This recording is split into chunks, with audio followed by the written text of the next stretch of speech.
The next item of business is a statement by Jenny Gilruth on 2025 National Improvement Framework and Long-Term Strategy for Scottish Education.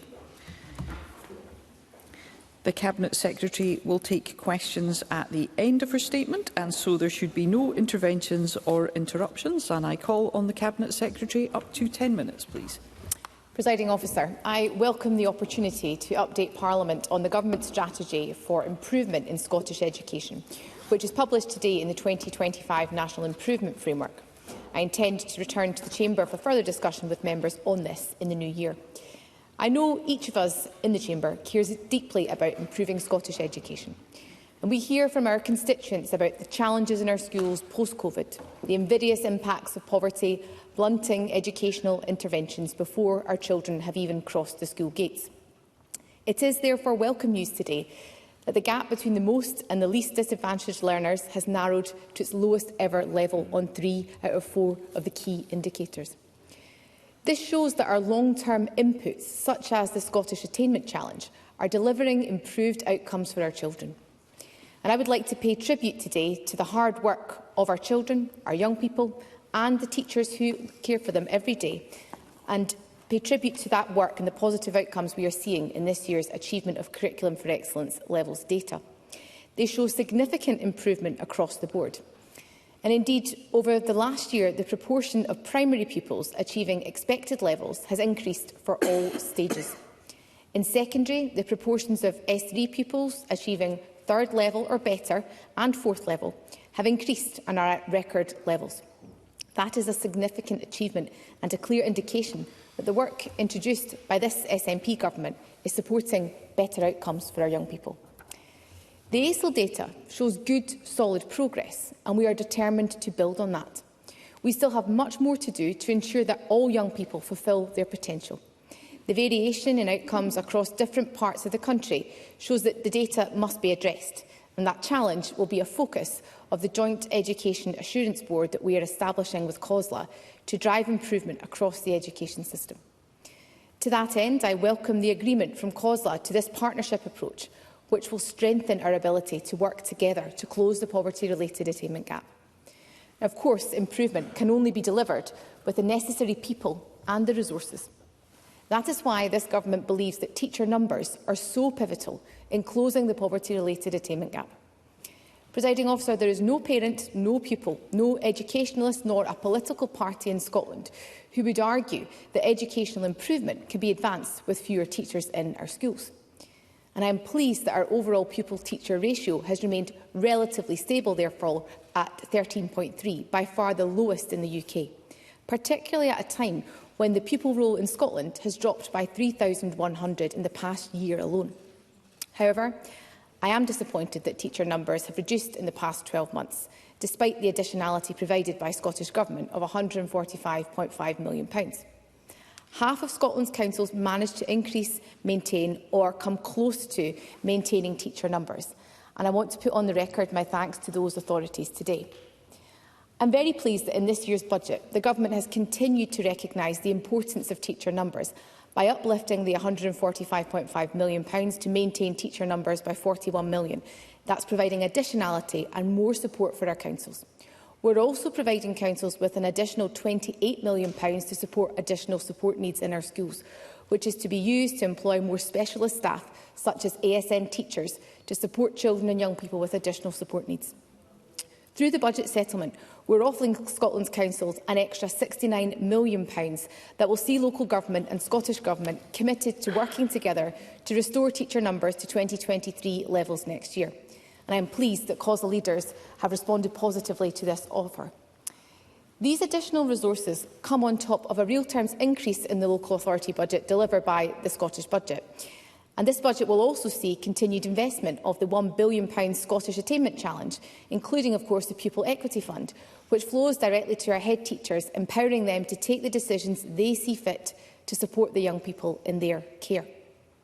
Other elements of the agreement that we have reached with local government are importantly dependent on having sufficient teachers in post.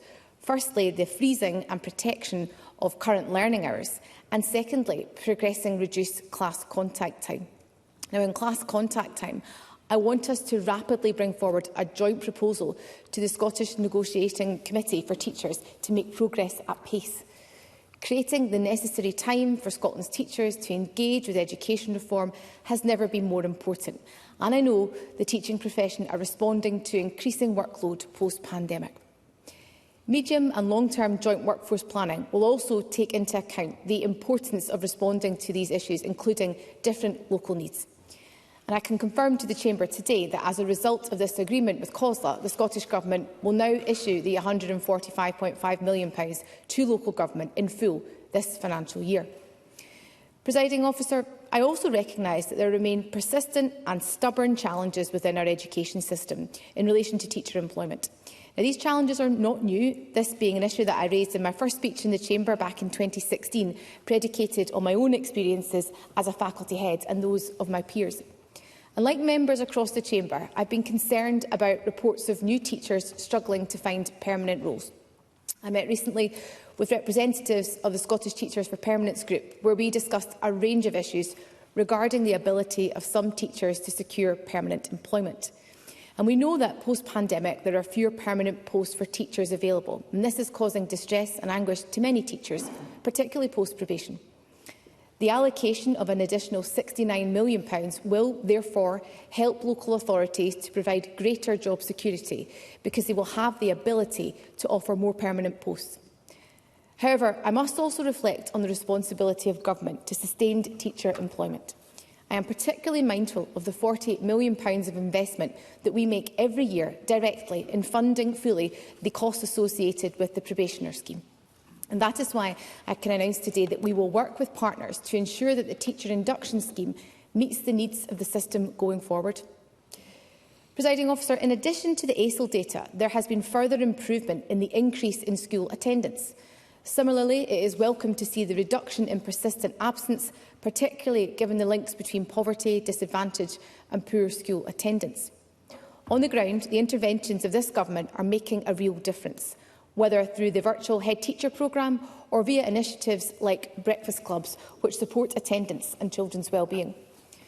The draft budget proposes a new initiative, Bright Start Breakfast, that will expand access to breakfast clubs in primary schools across Scotland, providing thousands of children in low-income communities with a healthy breakfast at the start of the school day, alongside an early drop-off for working parents.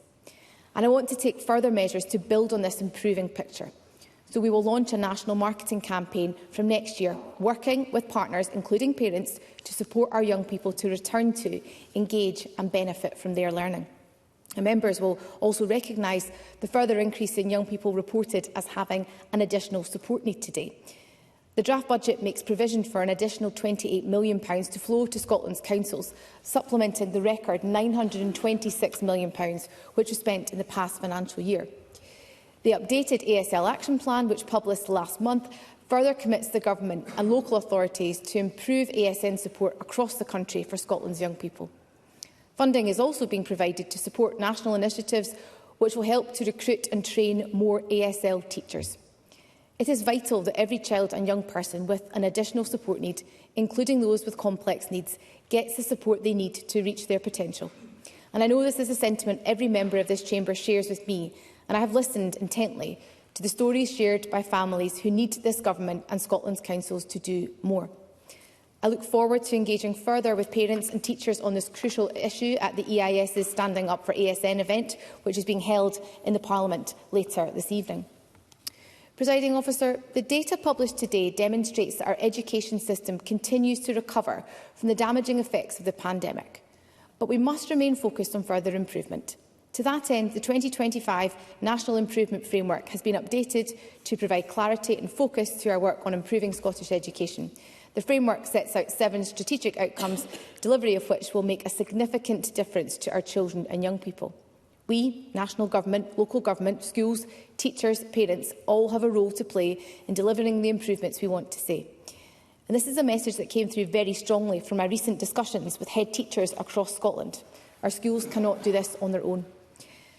The National Improvement Framework sets that out, and in the short term the focus will continue to be on our immediate priorities, the ABC, attendance, attainment, behaviour and relationships and curriculum. And these have fed into and informed our longer-term priorities as set out in the new strategy. For example, the Education Bill, the Curriculum Improvement Cycle already underway, which will improve that our curriculum supports high-quality learning and teaching, and in supporting children with additional support needs through the ASL Action Plan. I must thank the committee for their Stage 1 report in relation to education reform and for their support for the general principles of the bill. I am also pleased that by publishing the refreshed NIF today, we have fulfilled one of the committee's key requests to provide an updated long-term vision for improvement in Scottish education. Presiding Officer, today's data provides a detailed and focused snapshot of progress across a range of issues. The Scottish Government, working with our partners, is taking the detailed and specific actions to build on that progress to improve outcomes for our children and young people. And I will continue to inform that work by listening to the education profession in Scotland, building on our recent national events with secondary head teachers, holding similar sessions with primary heads across the country, because it is only by listening to those at the chalk face that we can hope to drive the improvements needed to support Scotland's schools and her young people. The narrowing attainment gap is welcome, and we are determined to build on that progress. But education must transform lives, because we know that for too many, their opportunities in life are determined before they arrive in our schools. And I am acutely aware of the pressure facing our pupils, our families and our teachers across Scotland. Post-pandemic, they are responding to greater need than ever before, with our schools being forced to fill the gaps where the UK welfare state has failed. The presence of poverty in our schools, from food banks to clothing stations, is as a direct cause and effect of austerity. This government is acting to end child poverty. Our schools have a vital role to play, but they cannot do it alone. That is why a partnership approach is needed, particularly with Scotland's councils, but also politically. And it is in that spirit that I urge all members here today to work with us to deliver the improvements we all want to see for the benefit of Scotland's future. Presiding Officer. Thank you. The Cabinet Secretary will now take questions on the issues raised in her statement. I intend to allow around 20 minutes for questions, after which we'll move on to the next item of business. And I'd be grateful if members who wish to put a question were to press their request to speak buttons. And I call Miles Briggs. Thank you, Presiding Officer. And can I start by thanking the Cabinet Secretary for advanced sight of her statement. And it is interesting that this statement has been scheduled for today after the publication of some pretty shocking statistics, which have shown the number of teachers in Scotland is down by 621, and that 1 in 3 pupils are persistently absent from our schools.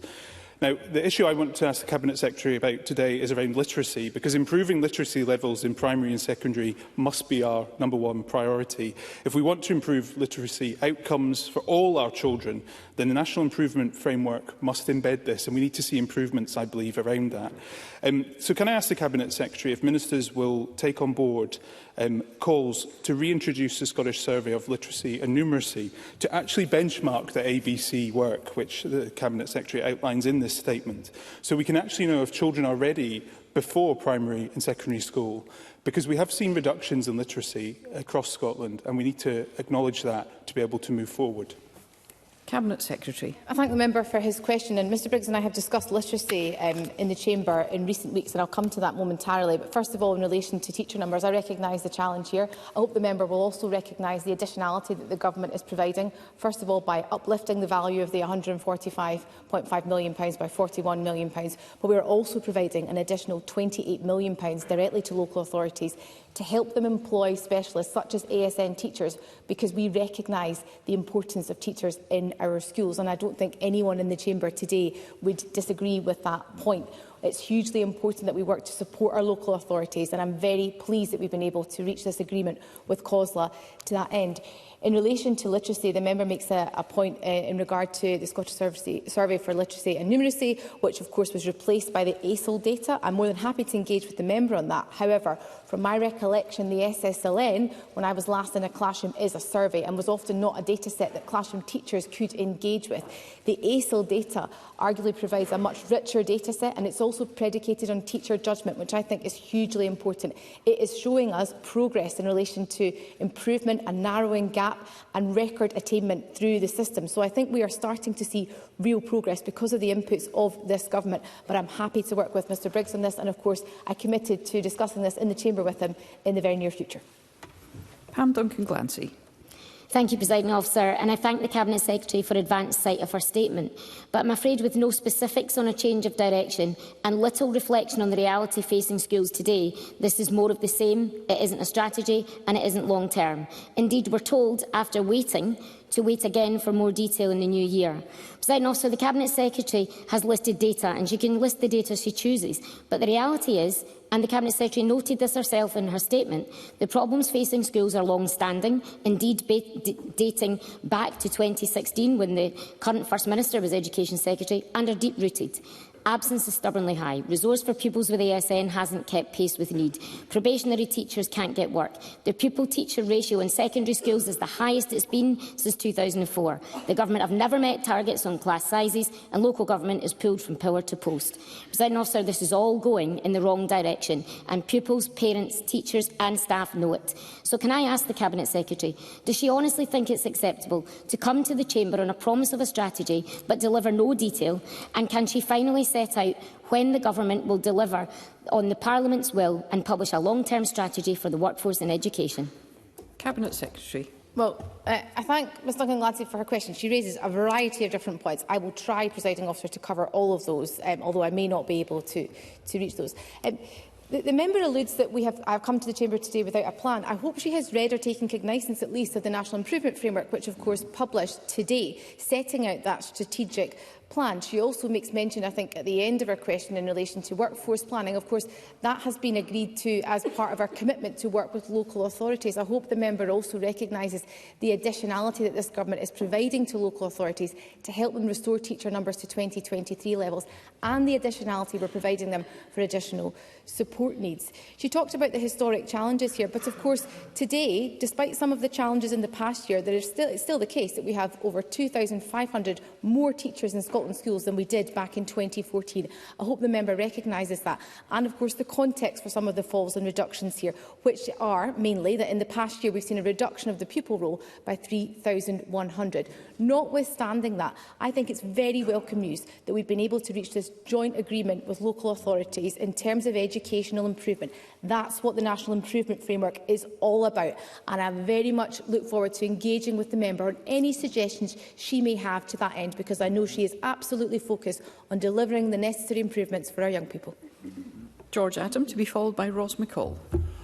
Thank you, Presiding Officer. I appreciate the Cabinet Secretary mentioned a bit of this in her statement, but can she tell me how the latest sets of Achievement of Curriculum for Excellent Levels ASIL statistics compare to last year's in more detail? Cabinet Secretary.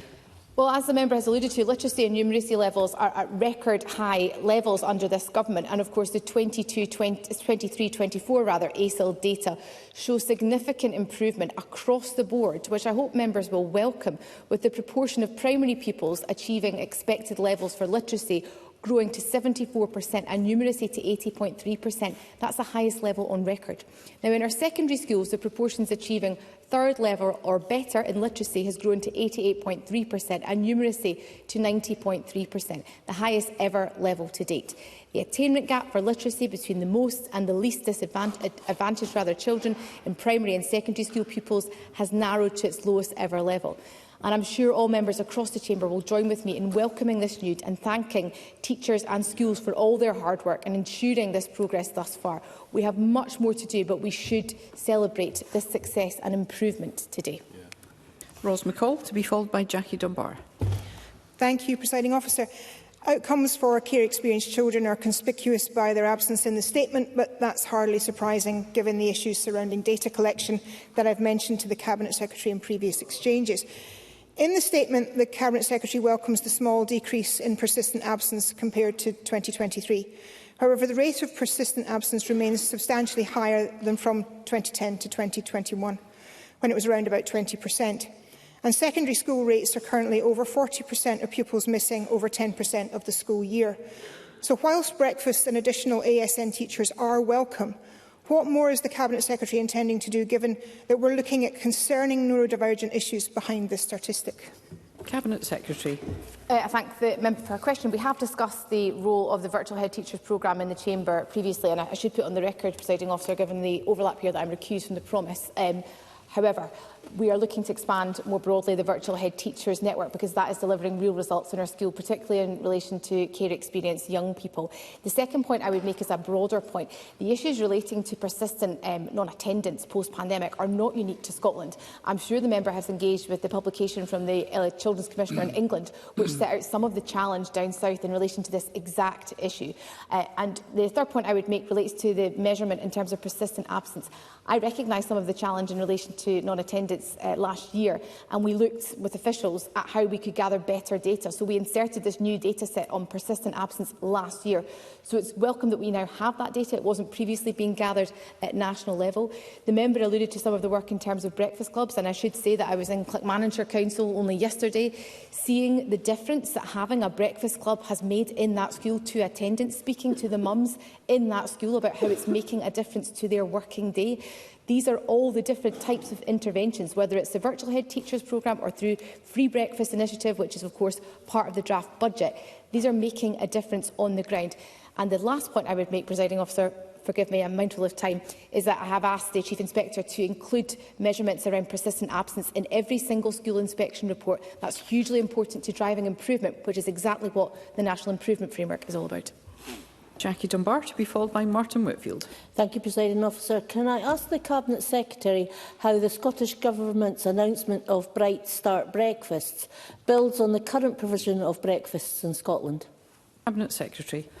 Well, I think it's worthwhile reminding the Chamber that nearly half of primary and special schools all over Scotland are already providing breakfast at the start of the school day. But our £3 million investment will enable a parallel approach to evaluate what's already happening, alongside support to expand access to free breakfast across Scotland, to help deliver thousands of new free breakfast places for primary school-aged children. That approach is fundamental to understanding the benefit of different delivery models that already exist, and of course that will inform our future policy and forms part of that ongoing work to build a system of school-aged childcare in Scotland, although I would make the link that I made in response to the previous member in terms of the ability to help improve attendance in relation to free breakfast provision.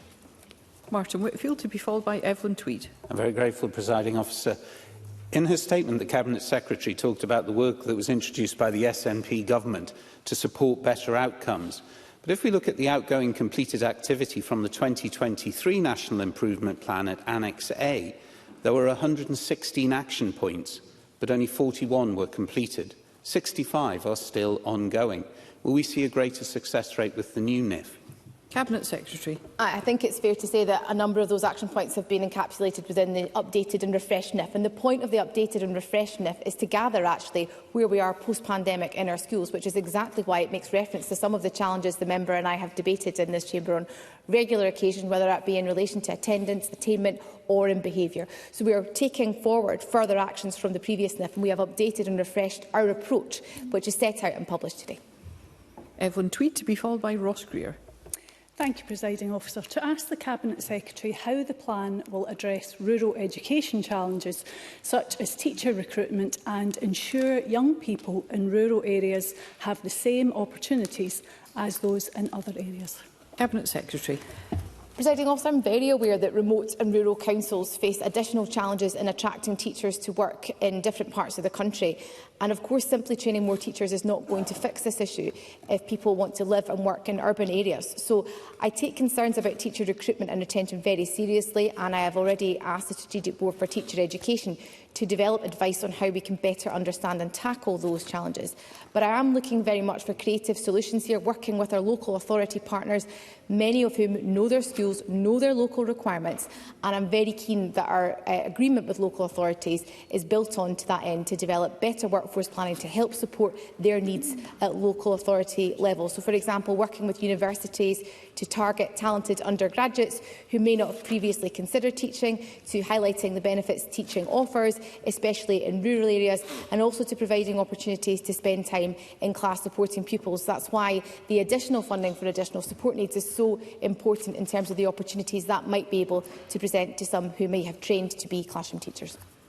Ross Greer, to be followed by Kenneth Gibson. Thank you. The Cabinet Secretary rightly mentioned that teachers are struggling with unsustainable workload, but teachers would also say that they're not seeing action by government at national or local level to reduce it. She'll be aware that I submitted a report to the government around about a year ago, commissioned by the Scottish Greens and produced by Professor Mark Priestley and Dr Joseph Smith of Stirling University, that focuses on eliminating bureaucracy to tackle teacher workload. Will the Cabinet Secretary commit to responding to that report and working with me on steps we can take that are immediate and no cost to reduce teacher workload through eliminating the unnecessary admin that has built up around the curriculum? Cabinet Secretary. I thank Mr Greer for his question. I know this is an area that he cares deeply about. He will recognise that when we talk about workload in Scotland, from my perspective, that will look different in different parts of the country, and it will also be dependent on the role that a teacher has within the school context. However, I think the answer to the member's point relates to reducing class contact, and I hope he will welcome today the commitment from Scottish Government and from COSLA to work together on providing a meaningful offer in relation to reducing class contact. I recognise that our schools are responding to far greater pressures post-pandemic than perhaps we all might have imagined 5 years ago. And it's really important and incumbent on local authorities and on government to work with our teaching trade union partners to help alleviate some of the pressure. I think that reducing class contact commitment is really key to that, but I'm more than happy to meet with the member in relation to the wider work that he's undertaken. Kenneth Gibson, to be followed by Willie Rennie. Thank you, Presiding Officer. I'm pleased that the Scottish Government is providing an additional £28 million to address pupils' additional support needs. Given the seemingly exponential increase in the number of children presenting with additional support needs like ADHD and the time it takes to recruit, train and deploy staff qualified to assist pupils, can the Cabinet Secretary say how schools are currently managing the challenges associated with this increasing demand? Cabinet Secretary. I think in terms of our increasing ASM population, or pupil population rather, Presiding Officer, that is reflective of the inclusive approach of Scottish education, that additional needs in schools are increasingly being recognised by education authorities, and that is certainly to be welcome. It was a key positive that came from the National Discussion Report which published last year. But we are, however, aware that the growth in ASN presents challenges across the system. That is why, as a member has alluded to, the budget offers a package of measures worth an estimated £29 million, including measures to support the recruitment and retention of the ASN workforce. And we know that in the last financial year, spending on ASN by education authorities reached a record high of £926 million in 22-23. We've also continued to invest £15 million per year since 2019-20 and provide over £11 million of funding to directly support pupils with complex additional support needs and services to children and families. Willie Rennie, to be followed by Bill Kidd. For months, the Education Secretary has issued dark threats to local authorities who dare to reduce teacher numbers. But today we find that teacher numbers are down 621, yet she's released every single penny of the £145 million. In fact, she's going to give them more next year. So will this mark an end to the idle threats in future years? And will there be a more respectful relationship with local authorities going forward? Cabinet Secretary. I thank Mr Rennie for his question and the joy he's brought to the Chamber this afternoon. I have to say that I want to work with our local authority partners in a spirit of collaboration and partnership. I see the member shaking his head at me from a faraway location. I want to work with our local authority partners because I think that's what's going to deliver improved outcomes for our children and young people. I thought Mr Rennie would have welcomed the release of the funding that he was advocating I released not weeks ago. And of course, the release of that funding was contingent on a shared agreement with local authorities in terms of reducing class contact, something I thought the member also supported. Also in terms of our commitment to educational assurance through the Educational Assurance Board that will be established with local authorities. So I'm surprised the member has not welcomed the collaborative approach I've set out today, and of course I will continue to work collaboratively with the member on Scottish education. Bill Kidd, to be followed by Stephen Kerr. Thank you very much, Presiding Officer. The Cabinet Secretary's statement has set out both the Government's ambitions and its plans for the future of Scotland's education system. The Cabinet Secretary, isn't it the case that all of the budget investments in education can only reach schools and pupils if the budget is respectfully supported by other parties across the Chamber? Cabinet Secretary. Presiding Officer, the Scottish Budget for 25-26 outlines wide-ranging investment to deliver progress on our national mission to eradicate child poverty. And education is, of course, absolutely central to that mission. And that is why the education budget represents around a 3% increase in real terms on 24-25.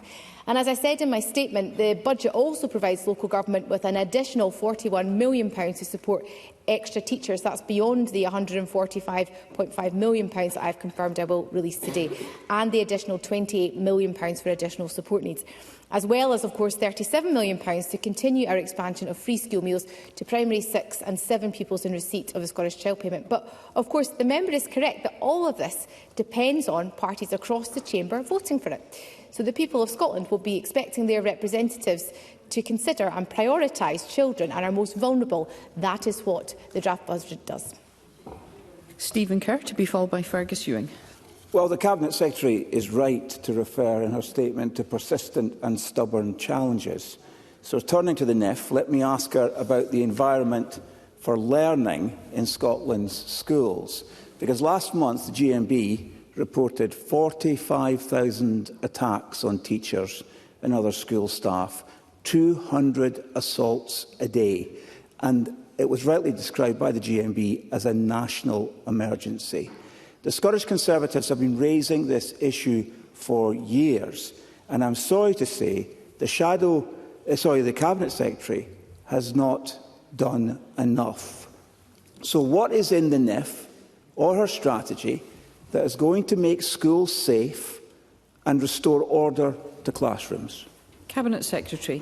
I thank the member for his question, and he and I have debated behaviour in Scotland's schools on a number of different occasions. And of course I hope he will recognise some of the progress we've made in relation to the National Behaviour Action Plan, which published at the start of the summer term and looks of course to the joint commitment between Scottish Government and local authorities to improve behaviour in our schools. I'm sure he will also have welcomed last year the additional funding that I confirmed that was to help support teachers in our schools. But fundamentally today, the member asked about what improvements the Government is bringing forward. My view is that teachers matter in our schools. That is why the Government has protected funding for teacher numbers for good reason. We are now increasing the funding available to local authorities and increasing additionality for ASN. All of that helps with behaviour and relationships. I hope the member can recognise that. And Fergus Ewing. So such as the chronic shortage of teaching staff in Nairn Academy that it has had to close for many classes for many days. This is in danger of becoming not an occasional but an endemic problem in rural Scotland. The school and the authorities are trying to fill the vacancies, obviously. But can I ask if the Cabinet Secretary will consider truly creative measures to fix this, such as by allowing supply staff who can choose where they wish to work, and if they live in Inverness, they're not likely to go to Nairn because they get no travel expenses. No travel expenses, so why would they go to a rural school? And secondly, for years, for 25 years in fact, constituents have been telling me that have come from England who are experienced teachers that it's a bureaucratic nightmare to be able to teach in Scotland. Isn't it time that the GDC was told by the elected people to allow qualified, excellent teachers from other parts of the world, especially England, to get able to teach our children here? Cabinet Secretary, on the issues raised in your statement.